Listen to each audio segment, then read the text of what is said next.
ನಮಸ್ಕಾರ ಎಲ್ಲ ಹೆಂಗಿದ್ರಿ? ಅಷ್ಟೇ ಗೊತ್ತಾಯ್ತು, ನೀವೆಲ್ಲ ಸೂಪರ್ ಆಗಿದ್ರಿ ಅಂತ ಹೇಳಿ. ಈ ಹಬ್ಬ ಅದು ಕುಂದಾಪುರದ ಹಬ್ಬ, ಭಾಳ ಅದ್ಭುತ, ಅಮೋಘ, ಅನನ್ಯ. ಯಾಕಂದರೆ ಇದು ಕನ್ನಡದ ಹಬ್ಬ, ಇದು ನಮ್ಮ ಭಾಷೆ, ಇದು ನಮ್ಮದು ಭಾಷೆ ಅಲ್ಲ, ಬದುಕಿನಲ್ಲಿ ಹೇಳುತ್ತೆ. ನಾವು ಎಲ್ಲಿಗೆ ಹೋರು, ಎಷ್ಟು ಎತ್ತರಕ್ಕೆ ಹೋರು, ಎಂಥ ಕೆಲಸ ಮಾಡಿ ಏನೇ ಆರು, ನಾವು ಎಲ್ಲಿಂದ ಬಂದಿತ್ತು ಅನ್ನೋದು ಭಾಳ ಇಂಪಾರ್ಟೆಂಟ್ ಆ ತೆಗಳಿಗೂ. ಅದೇ ನಮ್ಮ ವ್ಯಕ್ತಿತ್ವವನ್ನು ಹೇಳುತ್ತೆ ಮತ್ತು ನಮಗೆ ಸರಿಯಾದ ದಾರಿಯಲ್ಲಿ ನಡ್ಕೊಂಡು ಹೋಗ್ಕೂ ಸಮೇತ ಅದೊಂದು ದಾರಿ ತೋರಿಸುತ್ತೆ ಹೇಳಿ. ಆ ವಿಷಯದಾಗೆ ನಾನು ಯಾವತ್ತೂ ಹೆಮ್ಮೆ ಪಡ್ತೆ, ಗೌರವದಿಂದ ಕಾಂತೆ. ಅದು ನಮ್ಮ ಕುಂದಾಪುರ ಮತ್ತು ನಮ್ಮ ಕುಂದಾಪುರ ಭಾಷೆಯನ್ನು. ನನಗೆ ಸುಮಾರು ಜನ ಸುಮಾರು ಬದಿಗೆ ಹೋದಾಳಿಕೆ ಅಂತ ಇರ್ತಾರೆ. ಈ ಕತೆ ಅಥವಾ ಸಿನಿಮಾ ನಮ್ಮ ನೆಲಮೂಲ ಸಂಸ್ಕೃತಿಯ ಕತೆಗಳನ್ನು ತಗೊಬಂದು ನೀವು ಹೆಂಗೆ ಹೇಳ್ತೀರಿ, ಯಾಕೆ ಹೇಳ್ತೀರಿ ಅನ್ನೋ. ನಾ ಬದುಕೆ ಬಂದ ರೀತಿಯೇ ಹಾಗೆ, ನಾ ಬೆಳಕೆ ಬಂದ ರೀತಿಯೇ ಹಾಗೆ. ಅದೆಲ್ಲದ ಕಾರಣ ಕುಂದಾಪುರ. ಕುಂದಾಪುರದ ಕೆರಾಡಿ ಅನ್ನೋ ಊರಾಗ ನಾನು ಏನು ಹುಟ್ಟಿದೆ, ಅಲ್ಲಿಂದ ಏನು ನಾನು ಬೆಳಕೆ ಬಂದೆ, ಅಲ್ಲಿ ನಾನು ಏನು ಕಂಡೆ. ನಾನು 5ನೇ ಕ್ಲಾಸಿಗೆ ಫೇಲ್ ಹೋಯ್, ಕಡೆಗೆ ಮತ್ತೆಲ್ಲ ಬದೇ ಪಾಸಾದ್ದು ನಾನು ಜಸ್ಟ್ ಬಾರ್ಡರ್ ಎಸ್ಕೇಪ್. 35, 36, 40 ಹೀಗೆ ಕೆಲ ಬದೆಲ್ಲ ದೂಡಿ ಬಿಡ್ತಿದ್ದೀರ. ಫೈಲ್ ಈ ವರ್ಷ ಒಂದು ಫೈಲ್ ಬರೋ ವರ್ಷ ಅಂತ ಮಾಡ್ತಾ ಕಾಮಂದಳಿ ಹೀಗೆ ಮಾಡಿ PUCಗೆ ಸುಮಾರು ಒಂದು 51% ಬಂತು. ಬಂದ್ರ ಕೂಡ ನಮ್ಮ ಅಪ್ಪನಿಗೆ ನನ್ನ ಮಗ ರ್ಯಾಂಕ್ ತೆಗೆದಂಬಷ್ಟು ಖುಷಿ ಆಯ್ತು ಅವ್ರಿಗೆ. ಅಂದ್ರೆ ನನ್ನ ಮಾರ್ಕ್ಸ್ ಕಾರ್ಡ್ಗೆ ಜೀವಮಾನದಾಗ ಅವ್ರು ಅಷ್ಟಪ್ಪ ಕಂಡದ್ದೇ ಇಲ್ಲ.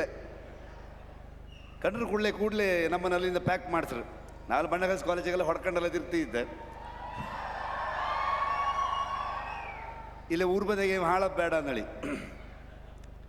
ಹಾಗಾಗಿ ಓದುವ ಅಭ್ಯಾಸ ಮೊದಲು ಶಾಲೆಗೆ ಹೋದಳಿಕೆ ಇರಲ್ಲ, ಭಾಳ ಇಂಟೆಲೆಕ್ಚುವಲ್ ಥಾಟ್ ಪ್ರಾಸೆಸ್ಸ ಅದೆಲ್ಲ ಇಲ್ಲ.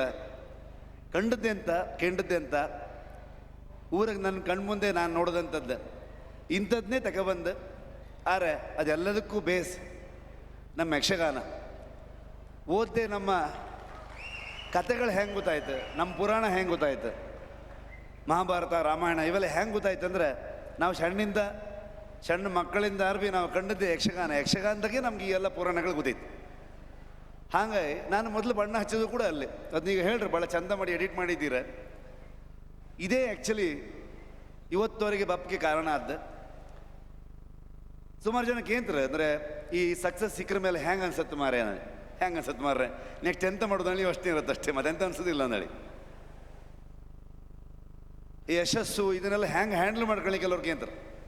ನಾನು ಅವರಿಗೆಲ್ಲ ಹೇಳೋದು ಒಂದೇ, ಯಶಸ್ಸು ಅನ್ನೋದು ನಿಮ್ಮ ಖುಷಿಗೆ, ನಿಮ್ಮವ್ರ ಖುಷಿಗೆ, ನಿಮ್ಮನ್ನು ಆಶೀರ್ವಾದ ಮಾಡಿದವ್ರಿಗೆ ಆಗೋ ಖುಷಿಗೆ, ಅದು ನಿಮ್ಮ ಮನಸ್ಸಲ್ಲಷ್ಟೇ ಇಟ್ಕೊಳ್ಬೇಕು. ಅದು ಯಾವತ್ತೂ ತಲೆಗೆ ಹೋಗಬಾರ್ದಂತ. ತಲೆಗೆ ಹೊರಕೊಳ್ಳೆ ಮಂಡಿ ವಜ್ಜೆ ಆಗಿಬಿಡುತ್ತೆ ಹೊಯ್. ಆ ವಜ್ಜೆ ಯಾವಕ್ಕಾಗ ಅದನ್ನು ಹೆಂಗೆ ಹ್ಯಾಂಡಲ್ ಮಾಡೋದಂದ್ರೆ ಅದು ಕುಂದಾಪುರ ಬದಿಯರಿಗೆ ಹ್ಯಾಂಡಲ್ ಮಾಡೋಕೆ ಬರ್ತದೆ. ಹೆಂಗಂದರೆ ನಾವೆಲ್ಲವೂ ಮಾಮೂಲಿ ಐತಕ್ಕಂತ ನಾವೇನು ತಲೆ ಬಿಸಿ ಮಾಡ್ಕೊಂತಿಲ್ಲ ಜಾಸ್ತಿ. ಹಾಗಾಗಿ ನನಗೆ ನನ್ನ ಊರು ಭಾಳ ಮುಖ್ಯ. ಕಾಂತಾರಕ್ಕೆ ದೊಡ್ಡ ನಂಟು ಕುಂದಾಪುರದ. ನಾನು ನನ್ನ ಹೆಂಡತಿ, ನನ್ನ ಮಕ್ಕಳ, ನಮ್ಮ ಸ್ನೇಹಿತರು ಎಲ್ಲ ಟೆಕ್ನಿಷಿಯನ್ನ ಕಾಂತಾರ 1 ಮಾಡೋ ಹೊತ್ತಿಗೆ, ಅಂದರೆ ಕಾಂತಾರ 2 ಮಾಡೋ ಹೊತ್ತಿಗೂ ಅಲ್ಲೇ ಇದ್ದಿದ್ದ. ಸಾಧಾರಣ 1.5 ವರ್ಷ. ಈಗ ಮತ್ತೆ 1.5 ವರ್ಷದಿಂದ ಅಲ್ಲೇ ಇತ್ತು ನಾವು. ನನ್ನ ಲೆಕ್ಕ ಇನ್ನೂ ಒಂದಷ್ಟು ದಿವಸ ಅಲ್ಲೇ ಇರುತ್ತೆ. ಮಕ್ಕಳನ್ನ ಶಾಲೆಗೂ ಅಲ್ಲೇ ಸೇರಿಸಿತ್ತು ಈಗ. ಸೊ ಹಾಗಾಗಿ ಕಾಂತಾರ ಮಾಡಿದ್ದು ನಾವು ಕುಂದಾಪುರದಾಗೆ, ಬೇರೆ ಎಲ್ಲೂ ಮಾಡಲಿಲ್ಲ. ಇವತ್ತಿಗೆ ಬಹುದೊಡ್ಡ ಸೆಟ್ಗಳನ್ನು ಹಾಕಿ ಸಮೇತ ನಾವು ಅಲ್ಲೇ ಶೂಟಿಂಗ್ ಮಾಡ್ತಾಯಿದ್ವಿ. ಎಲ್ಲೋ ಮನೆ ಬದಿಗೆ ಕೆಲಸ ಮಾಡತ್ತಂಬಂತ ಒಂದು ಫೀಲಿಂಗ್. ಹಾಗಾಗಿ ಈ ಎಲ್ಲ ಪ್ರಶಸ್ತಿಗೆ ನೀವೆಲ್ಲ ಅಭಿನಂದನೆ ಕೊಟ್ರಿ, ಥ್ಯಾಂಕ್ ಯು. ಇದೆಲ್ಲವೂ ಸೇರಬೇಕಾಗಿರೋದು ಕನ್ನಡದ ಜನರಿಗೆ. ಸಿನಿಮಾ ನಾ ಮಾಡಿದ್ದದು ಆ ದೈವದ ಪಾದಕ್ಕೆ ಸೇರ್ಕೊಂಡು ಎಣಿಸ್ಕೊಂತೀನಿ ನಾನು. ಮತ್ತು ಆ ದೈವ ನರ್ತಕರು, ಅವರ ಕುಟುಂಬ, ಅವರುಗಳ ಬಗ್ಗೆ ಮಾಡಿರೋದ್ರಿಂದಾಗಿ ಯಾವತ್ತೂ ಆ ಸಿನಿಮಾ ಅದಕ್ಕೆ ಸಿಗುವಂಥದ್ದು ಎಲ್ಲವೂ ಅವ್ರುಗಳಿಗೆ ಅದು ಅರ್ಪಿಸಬೇಕು ಅನ್ನೋದು ನನ್ನ ಭಾವನೆ. Thank you so much. ಇಲ್ಲಿ ಕರೆದ್ರಿ, ಭಾಳ ವಿಶೇಷ ಈ ಕುಂದಾಪುರ ಕನ್ನಡ ಹಬ್ಬ. ನನ್ನ ಕ್ಲಾಸ್ಮೇಟ್ ಒಬ್ಬ ಭಾಸ್ಕರ್ ಅಂದಳಿ ಇದ್ದ ಇಲ್ಲೆಲ್ಲೋ. ಪ್ರತಿ ಸಲ ಚೊರಿ ಮಾಡೋದು ಅವ್ನು ನನಗೆ. ಈ ಸಲ ಒಂದು ಬನಿ ಮರ, ಈ ಸಲ ಒಂದು ಬನಿ ಮರ ತಪ್ಸ್ಕೊತಿರ್ತಿದ್ದೆ. ಕಳೆದ ವರ್ಷ ಹಂಗಿಂಗೆ ಮಾಡಿ ಹಿಡ್ದ ನನ್ನ. ಎಲ್ಲಿದೆಯಾ? ಎಲ್ಲೋ ಇದ್ದಾವ. ಈಗ ವರ್ಷದಿಂದ ವರ್ಷ ಭಾಸ್ಕರಲ್ಲೆಲ್ಲ ಬದಕಿದ್ದ ಕಡಿಕಾಂಬವನು. ವರ್ಷದಿಂದ ವರ್ಷ ಭಾಳ ಅದ್ಭುತ ಆತಾಯ್ತು. ಇದು ಯಾಕೆ ಯಾಕಂದ್ರೆ ಇವತ್ತಿನ ಪೀಳಿಗೆ ಮಕ್ಕಳಿಗೋಸ್ಕರ ಯಾಕಂದ್ರೆ ಎಣಿಸ್ಕೊಂತೆ ನಾನು.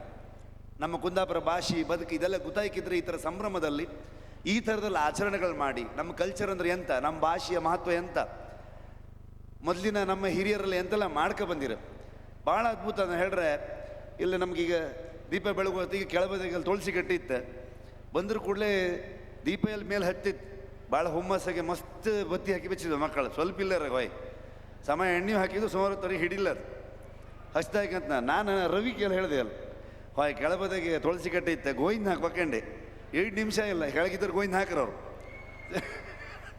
ಹಾಗಾಗಿ ಇದೆಲ್ಲದು ಈಗ ಮನೆ ಬಾಗಿಲಿಗೆ ತುಳಸಿ ಕಟ್ಟಿಯಲ್ಲ ಎಂತ ಇಲ್ಲ ಈಗ ಇಲ್ಲೇ ಕಾಣಕ್ಕೆ ಹಿಂಗೆ ಕಂಡು ಒಂದು ಸ್ವಲ್ಪ ಇಂಥ ಹಬ್ಬದಾಗೆ ಕಂಡು ಒಂದು ಇನ್ಸ್ಪೈರ್ ಆಗಿ ಮತ್ತೆ ಪುನಃ ಶುರು ಮಾಡಲಿ ಅಲ್ಲ. ಒಂದು ಮನೆ ಬಾಗಿಲಿಗೆ ಒಂದು ತುಳಸಿ ಕಟ್ಟಿ ನಂದು ಅಕ್ಕಿ ಮುಡಿ ಅಂದರೆ ಎಂತ, ತಿರಿ ಅಂದರೆ ಎಂತ.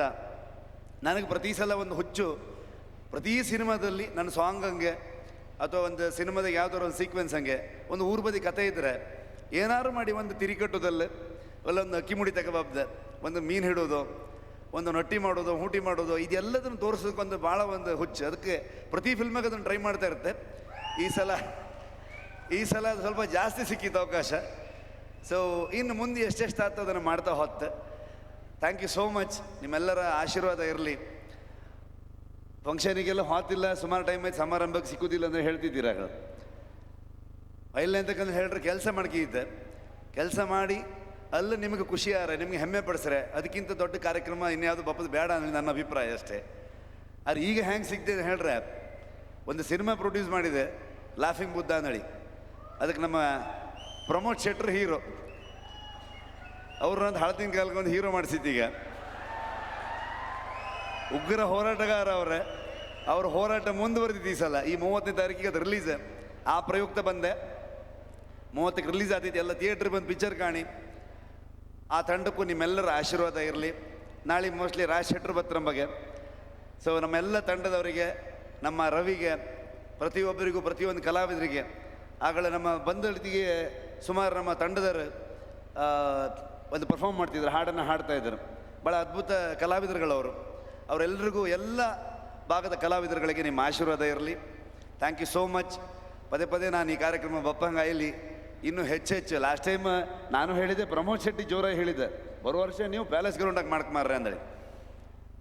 ಮುಂದೊಂದು ದಿವಸ ಈ ಮಳೆಗಾಲದಾಗ ಆತಿಲ್ಲ, ಮುಂದೊಂದು ದಿವಸ ದೊಡ್ಡ ಓಪನ್ ಸ್ಟೇಡಿಯಂ ಹಂಗೆ ಮಾಡುವಂಗಾಯ್, ಲಕ್ಷಾಂತರ ಜನರು ಬಪ್ಪಂಗಾಯ್, ನಮ್ಮ ಕುಂದಾಪುರ ಕನ್ನಡದ ಕಂಪು ದೇಶ ವಿದೇಶದಲ್ಲಿ ಹರಡಲಿ ಅಂತ ನಾನು ಆಶಿಸ್ತೇನೆ.